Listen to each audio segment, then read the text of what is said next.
অপেক্ষা, হ্যাঁ অপেক্ষা। নিকোটিনের দোয়ার আড়ালে ভেতরের পড়ে যাওয়া হৃৎপিণ্ডের আত্মচিৎকারের পরে তাকে আমার করে পাওয়ার অপেক্ষা। কিন্তু না, সে আর ফিরে আসেনি।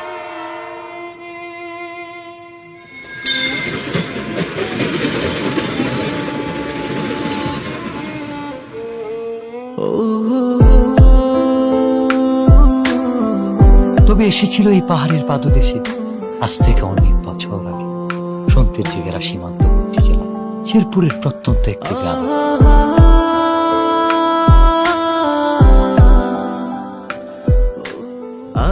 কে এই অতিথি, কে এই কিশোরী, কে এই মায়াবিনী?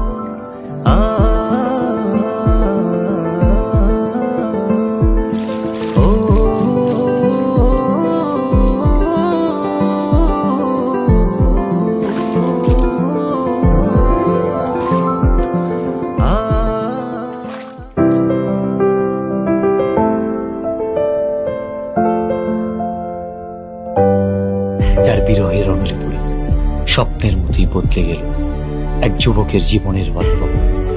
হ্যাঁ, স্বপ্নের মতোই বদলে গেল।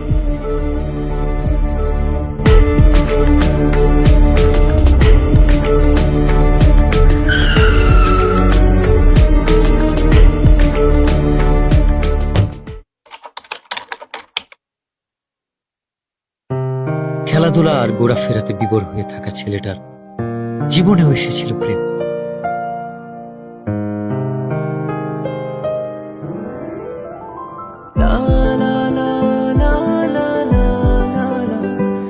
চোখের ভাষায় কেউ যেন বলছে, আমি এসেছি তোমার হয়ে, আমাকে তোমার করে নাও।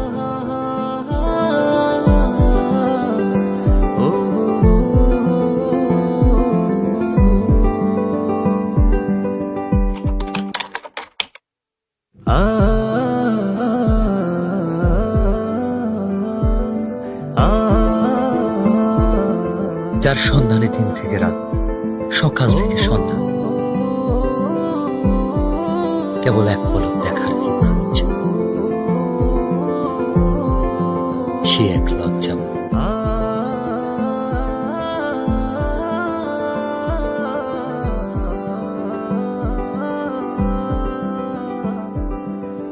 এক অদ্ভুত ভালো লাগা, যার অনুভূতি ব্যাখ্যা করা কঠিন।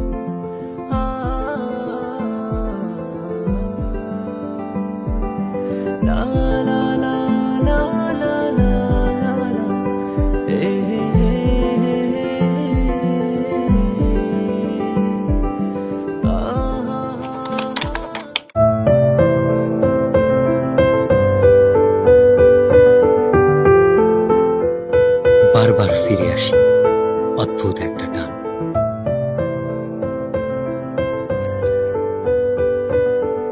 কিভাবে বোঝাই তাকে যা বলতে চেয়েও পারিনি।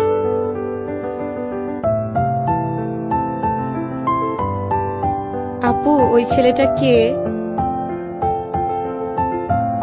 ও ও তো আমাদের এলাকার বিল্লাল ভাই।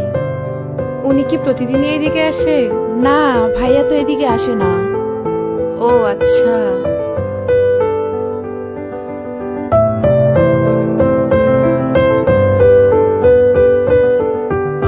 অপেক্ষার প্রহর যেন কাটছেই না। বলতে ইচ্ছে হয়, তবে সুযোগ নেই কাছাকাছি আসা।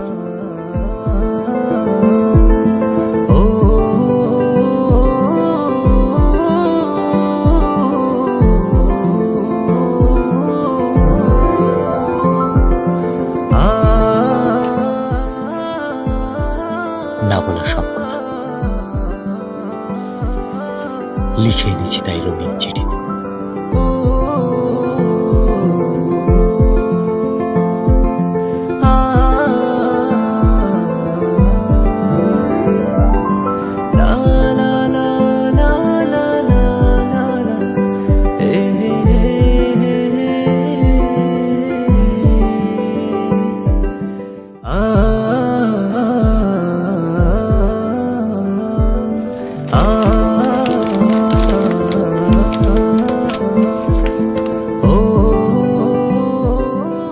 আমার লেখা প্রথম চিঠি, নাম না জানা একজনকে ঘিরে। সেই একজন যাকে আমি লিখে রাখতে চাই মনের দরজা,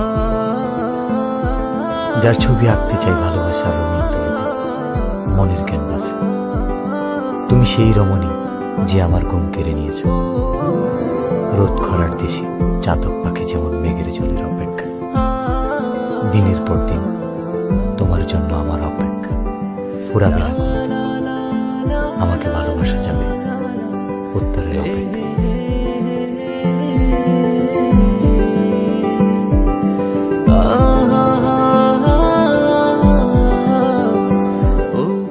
ভর দুপুরে অপেক্ষা, কৌতূহল, উৎকণ্ঠা, অস্থিরতা, মনের দরজায় কি বুঝি কড়া নেড়েছে।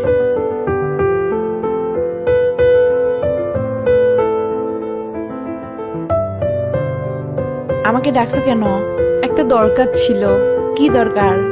এই চিঠিটা ওর কাছে দিতে পারবা? ওটাকে? ওই যে ছেলেটা আসে। ও আচ্ছা, বিল্লাল ভাই। আচ্ছা দাও। বিল্লাল ভাইয়ের কাছে তো পৌঁছে দিতে পারবো না, কিন্তু ভাইয়ার সাথে যে ছেলেটা থাকে নুসান, ওর কাছে পৌঁছে দিতে পারবো। আচ্ছা, যেভাবেই হোক চিঠিটা পৌঁছে দিও। আচ্ছা আচ্ছা, ঠিক আছে। ভাই, ইদানিং খেলতে যাও না, ব্যাপারটা কি? আমার খেলতে ভালো লাগে না। তোমার খেলতে ভালো লাগে না? ভালো লাগে না। বুঝছি, কি বুঝছস? কিছু একটা চলে। আরে না, এমনি খেলাধুলা ভালো লাগে না। ভাই কেমন আছো? ভালো আছি। এই নুসান, এদিকে আয় তো। কি হয়েছে, এত চিল্লাইতেছস কেন? দেখোস না ভাই আছে। এই চিঠিটা ভাইয়াকে দিবি। কে দিছে? তোর জানার দরকার নাই, ভাইয়াকে দিলে ভাইয়া বুঝতে পারবে। আচ্ছা তুই দাঁড়া, আমি ভাইকে বলতেছি। আচ্ছা। ভাই, মিলি দিছে।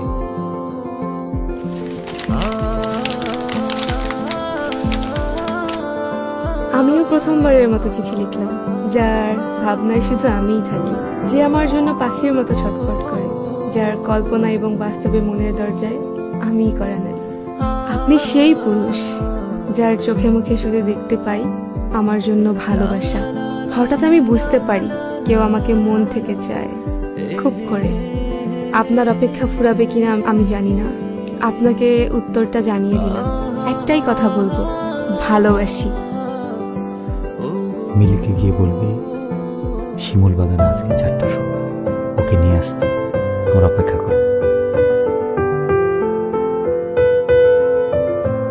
ভাই বলছে বিকাল 4টার সময় ওরে নিয়ে শিমুল বাগানে আসতে।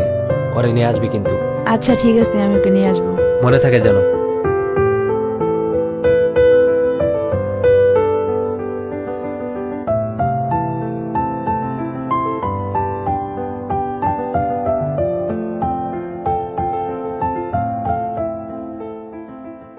আচ্ছা তুই থাক।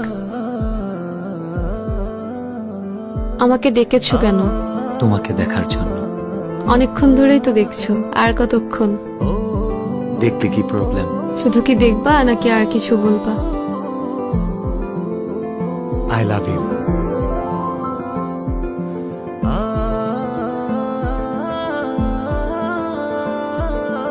আমি কিন্তু আমার উত্তরটা পাইনি। এটা আমি আমার কাছে সারা জীবন রেখে দিব।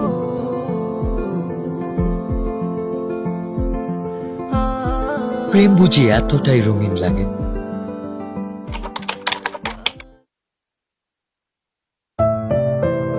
তবে রঙিন দিনগুলো হারিয়ে গেল কুয়াশা ভেজা সকালের ন্যায়। কে জানতো এই দেখাটাই হবে শেষ দেখা।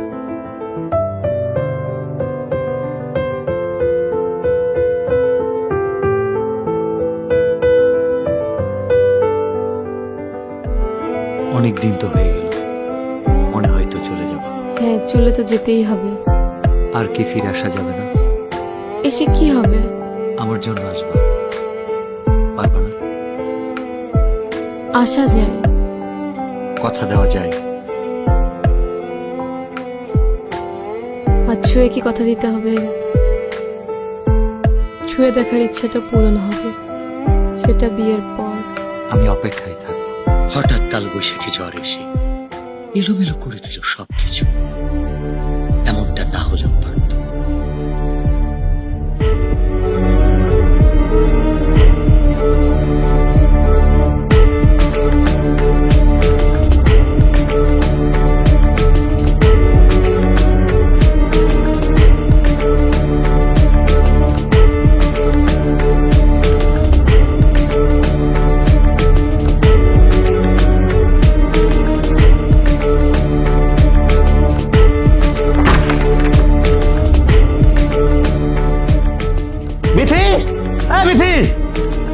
চিল্লাচ্ছ কেন?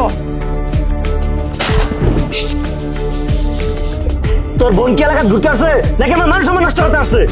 কেন? আমার বোন কি করছে? এই তোর বোন বিল্লালের সাথে কি করে? ওর সাথে আমি যেন না দেখি।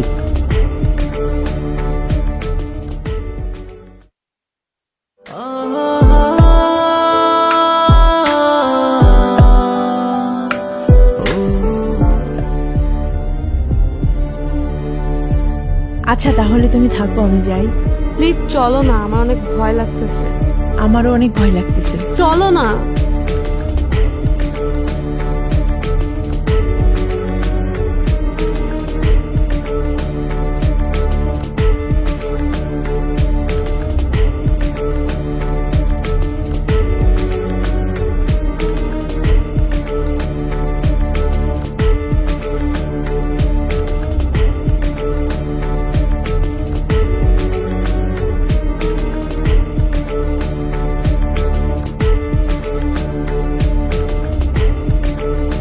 তোকে যেন আর কারোর সাথে মিশতে না দেখি, আর কালকে সকালেই তুই চলে যাবি।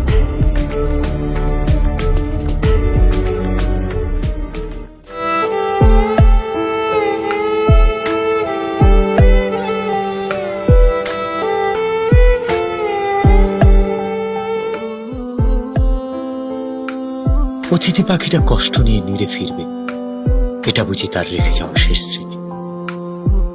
চোখের জলে লেখা যে চিঠি, সেটা শুধু একটা কাগজ নয়, হৃদয় গহীনে জমানো কথার উন্মোচন।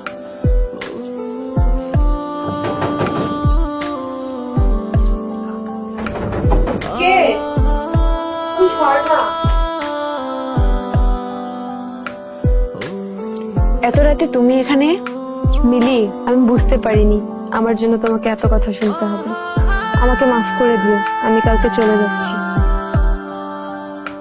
আর পারলে তোমার ভাইয়াকে এই চিঠিটা আর আমার এই শেষ স্মৃতি দুইটা পারলে তোমার ভাইয়াকে দিয়ে দিও।